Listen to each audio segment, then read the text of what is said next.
Anda Ustaz Dr. Hadi Bakri kepada beliau. Silakan. Assalamualaikum warahmatullahi wabarakatuh. Waalaikumsalam warahmatullahi.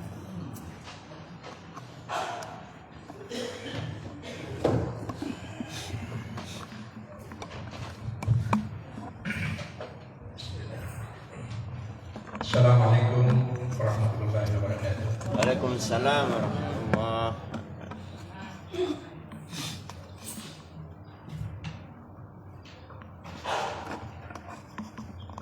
Alhamdulillahirabbil alamin.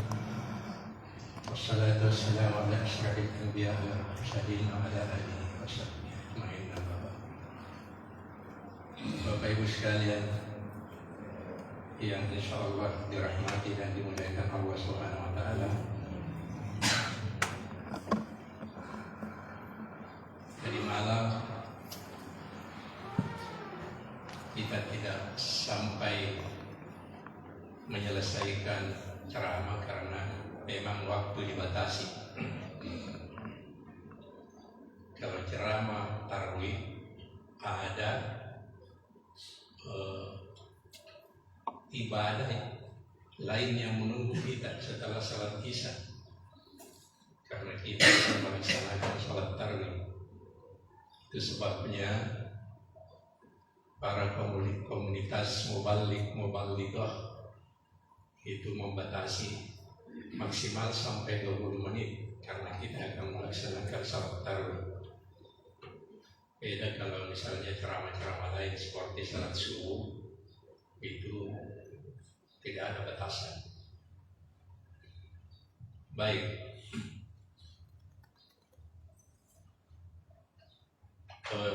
tadi malam kita membahas masalah bagaimana kita menabur kebaikan kepada siapa saja. Ada yang perlu kita ingat. Satu firman Allah di surah Al-Ihsan ayat 89.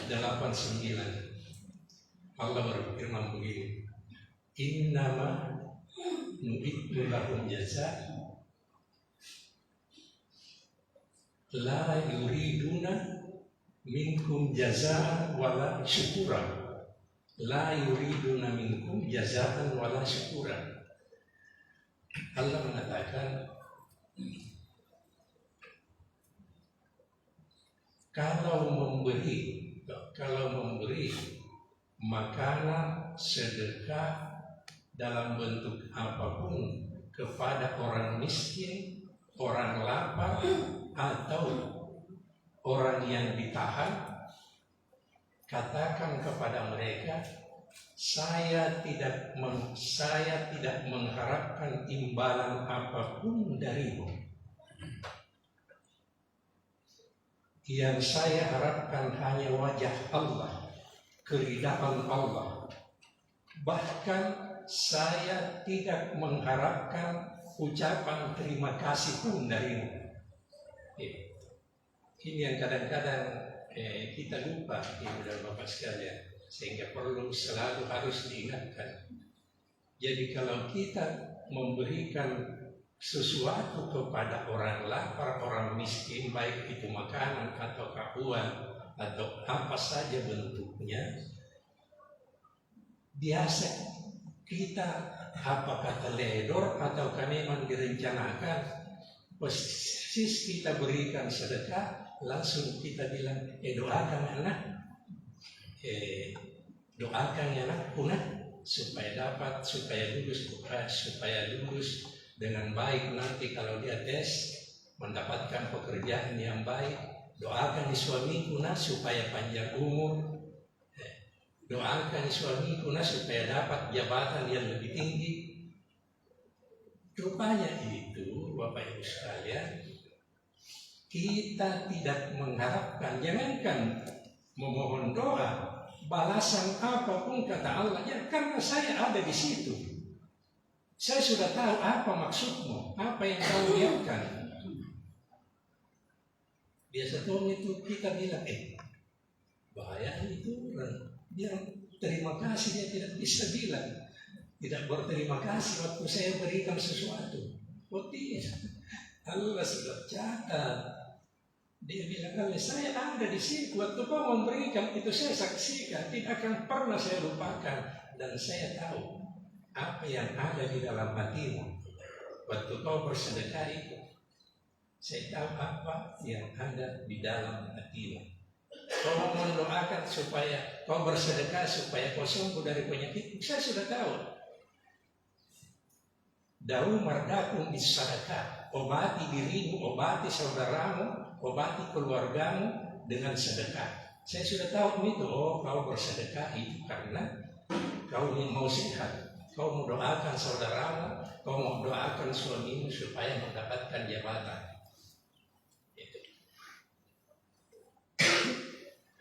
Itu yang perlu diingat.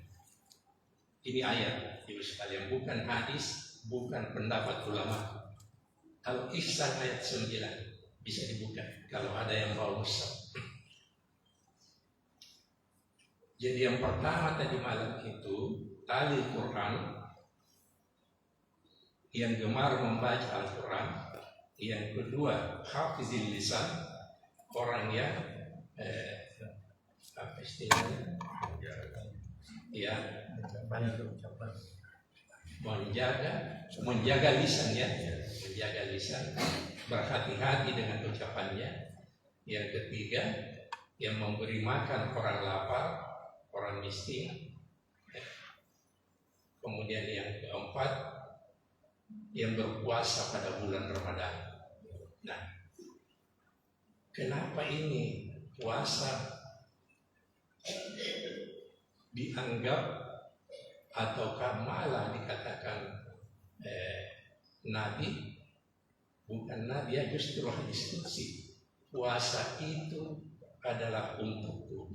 Jadi Allah mengatakan semua ibadah-ibadah anak cucu Adam itu untuknya sendiri, kecuali puasa. Puasa itu adalah untukku dan akulah yang akan membalasnya. Akulah yang langsung, maaf, ada kata di situ yang langsung akan membalasnya. Kenapa ini luar biasa sekali?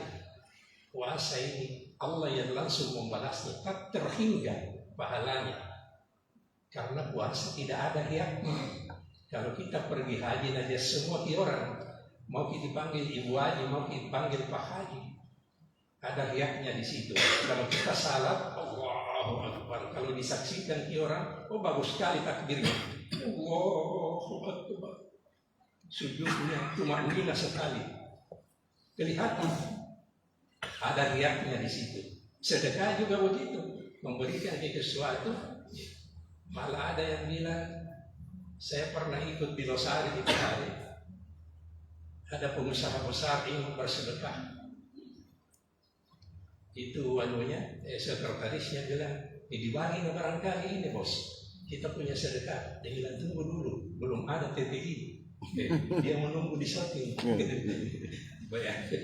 Jadi kecuali puasa itu di dalam kamar ada makanan yang halal, dibeli itu barang dengan uang yang halal, istri yang halal ada di dalam kamar, kita berdua tidak diapa-apain karena Allah melihat kita dan kita yang tahu. Tidak ada riaknya. Mau makan sembunyi-sembunyi silahkan saja dalam kamar. Beda kalau ibadah-ibadah yang lain semua bisa diiringi dengan dia. Itu sebabnya ketika Rasulullah ditanya, dia bilang orang meninggal itu kalau mau disuruh memilih hidup lagi 1 tahun atau 1 bulan, dia akan memilih 1 bulan atau bulan puasa, bulan Ramadan. Jangan memilih 12 bulan, 11 bulan itu hilangkan, 1 bulan saja.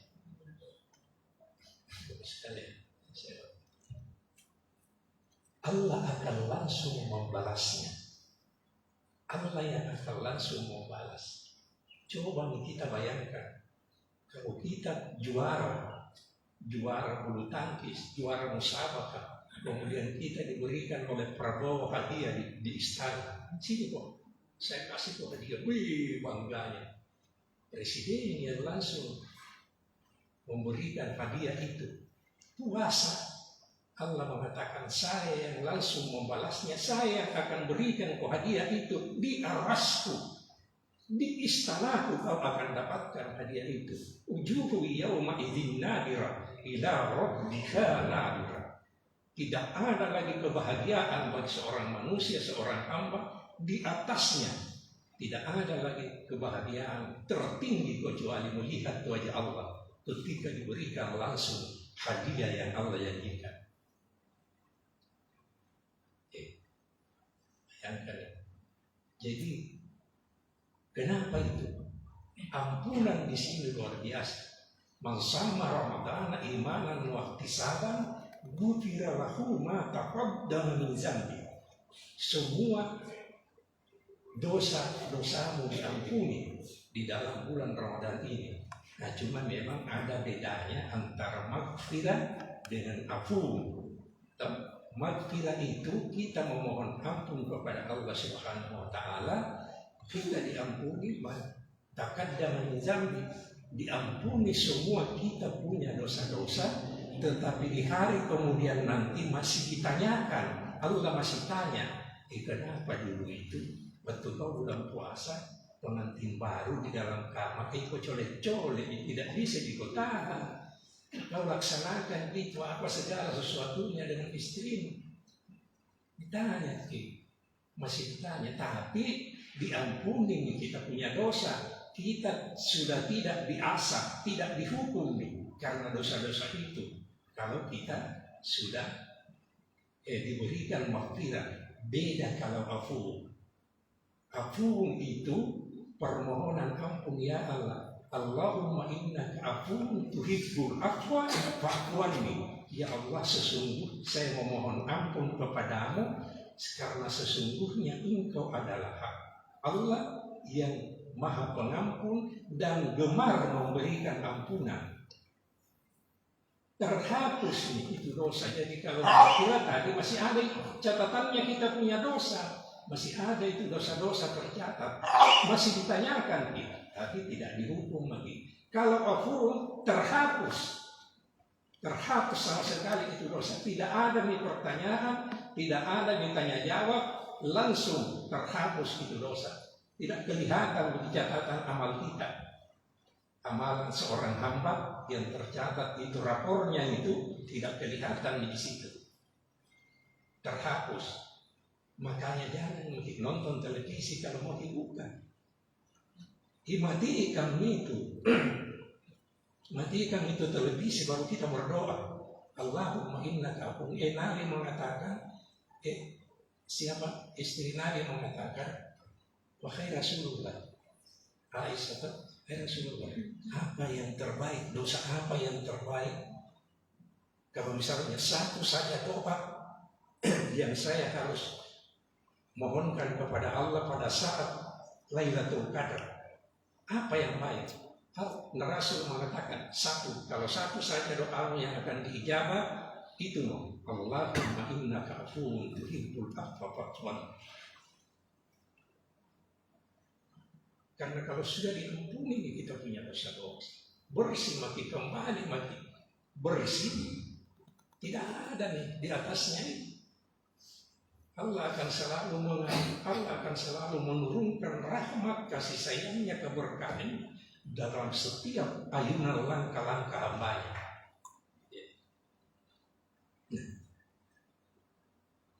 Coba kita lihat. Allah mengatakan, jangan pernah kau berputus asa dari rahmat dan kasih sayangku. La taqnatu min rahmatillah, innallaha yaghfiru dzunuba jami'an, innahu huwal ghafurur rahim. Jangan kau pernah berputus asa dari rahmat dan kasih sayangku, karena saya akan mengampuni semua dosa-dosamu, utamanya di bulan Ramadan ini, Bapak Ibu sekalian. Saya akan mengampuni semua dosa. Tidak ada orang baik yang tidak punya masalah. Tidak ada orang buruk, orang jahat juga yang tidak punya masa depan. Semua orang punya posisi yang sama di hadapan Allah Subhanahu wa Ta'ala untuk memperbaiki dirinya menjadi lebih baik. Segala apapun masa lalunya dan seburuk apapun, sekelam apapun lingkungannya dahulu. Maka berikan kesempatan ibu dan bapak sekalian, semua orang, tetangga kita, saudara kita, keluarga kita untuk memperbaiki dirinya. Saya ulangi lagi yang sering saya katakan. Coba saya lihat siapa? Umar bin Khattab. Terus apa yang tidak pernah dilakukan? Kata para ulama ya, hampir barangkali semua dosa itu pernah dilakukan oleh Umar bin Khattab. Tapi di mana dia sekarang? Di sampingnya Rasul berbaring, samping kiri kanannya Rasul, semua sahabatnya insya Allah dijamin masuk surga. Abu Bakar As-Siddiq dan Umar bin Khattab. Dari semua riwayat betapa banyak dosa-dosa yang sudah pernah dilakukan oleh Umar bin Khattab, kecuali satu riwayat yang tidak dibenarkan oleh para ulama ahli hadis yang mengatakan ketika Umar bin Khattab masih jahiliyah, belum mengucapkan kalimat la ilaha illallah, dia pernah menanam anak gadisnya, menanam hidup-hidup sampai mati. Itu tidak benar. Kalau dikatakan dia pernah berbuat jahat, misalnya minum minuman keras 5 kali sehari semalam, bukan salat 5 kali sehari semalam, tetapi mabuk 5 kali sehari semalam, itu benar. Kalau dikatakan dalam riwayat, karena suatu waktu dia berangkat ke Syam, kemudian dia membuat patung dari roti, ya Tuhan, dia buat Tuhan dari roti. Selama 1 bulan lebih perjalanan, kalau misalnya dia lapar, misalnya dia mau sembah, yang dia sembah itu tempat Tuhannya yang dia bikin dari roti. Dia bilang suatu waktu 3 hari lagi mungkin perjalanan, kehabisan bekal. Nah makan itu Tuhannya, rotinya lagi esok sampai bongkar-bongkar perutnya, nah makan dia punya Tuhan. Nah itu benar, kecuali yang mengatakan dia hukum dia tanam anaknya hidup-hidup, itu tidak benar. Karena kalau dia tanam hidup-hidup anaknya, berarti Habsah meninggal, anak gadisnya yang menjanda, yang dikawini oleh Rasul ketika